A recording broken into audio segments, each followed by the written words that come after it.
కొని ఆపోజిట్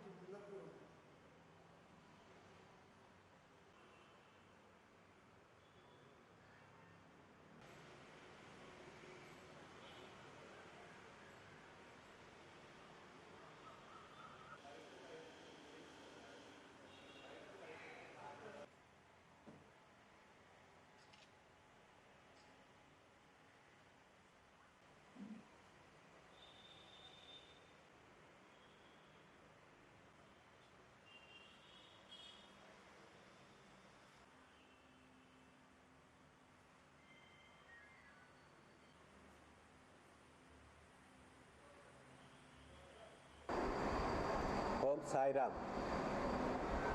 భక్తులందరికీ నమస్కారము. మనకు విశాఖపట్నంలో హరిలోవాల వెలిసినటువంటి సద్గురు శ్రీ సాయినాథ్ మహారాజ్ వారి 7వ వార్షిక బ్రహ్మోత్సవం జరుగుతూ ఉన్నాయి. జూన్ 2, 3, 4 తేదీల్లో, అంటే జూన్ 2 ఆదివారం వచ్చింది, 3వ తేదీ సోమవారము, 4వ తేదీ మంగళవారం వచ్చింది. సో మన విశాఖ సిద్ధి సాయి సంస్థాన్ వారి ఆధ్వర్యంలో ఈ బ్రహ్మోత్సవాలు జరుగుతున్నాయి. మీ అందరికీ కూడా తెలుసు, ఈ విశాఖ సిద్ధి సాయి సంస్థాన్లో సాయిబాబా వారి మహత్యాల గురించి మీ అందరికీ కూడా తెలుసు. అయినప్పటికి కూడా ఒక్కసారి మీ అందరికీ కూడా మళ్ళీ గుర్తు చేస్తున్నాను.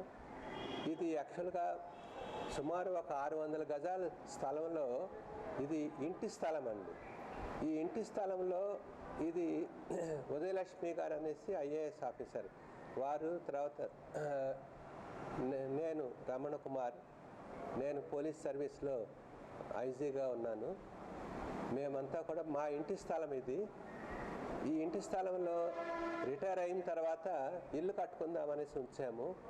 ఇది అయితే సాయిబాబా గారు 2010 మార్చి 6వ తేదీ రాత్రి నాకు కల్లో కనపడి చాలా ఈ స్థలంలోనే కూర్చుని రోడ్డు వైపుకి చూస్తూ ఉన్నారు.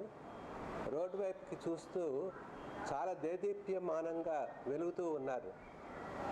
వెలుగుతూ నాకు ఇక్కడ చాలా బాగుంది, ఇక్కడ గుడి కట్టండి అని చెప్పి అంతర్ధానమయ్యారు. అంశము వారు నా గురించి తెలుసుకుని నాతో మాట్లాడాలని చెప్పి తెలియపరచగానే వెంటనే నేను వారితో సంప్రదించడం జరిగింది. వారు బాబా అంశం కాబట్టి వారు నేను ఎప్పుడు చెప్పాలో చెప్తాను నేను అనేసి చెప్పారు. వారు చాలా దివ్య దృష్టితో వారంతా కూడా 2016లో అక్టోబర్లో మొదటి వారంలో నాకు ఫోన్ చేసి వెంటనే గుడి కట్టాల్సిన అవసరం సమయం వచ్చింది, మీరు అక్టోబర్ 13వ తేదీని అంటే దసరా రోజుని మీరు భూమి పూజ చేయండి అని చెప్పారు. వెంటనే వారి ఆదేశం ప్రకారం భూమి పూజ చేయడం జరిగింది. ఎటువంటి ఆటంకం లేకుండా స్ట్రెంత్ ఉండటానికి అనేసి అన్ని చర్యలు తీసుకున్నాము. కేవలం 7 నెలల కాలంలోనే బాబా గారికి మొత్తం 5 స్లాబ్లు వేయటమే కాకుండా బాబా గారి మందిరం తయారు చేశాము.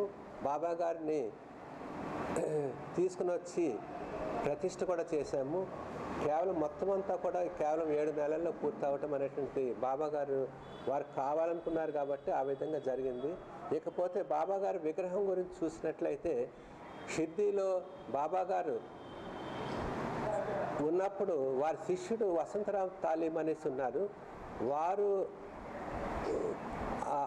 ముంబైలో ఉంటూ తాలీం స్టూడియోలో ముంబైలో ఉంటూ బాబా గారి దగ్గరికి వస్తూ ఉండేవారు.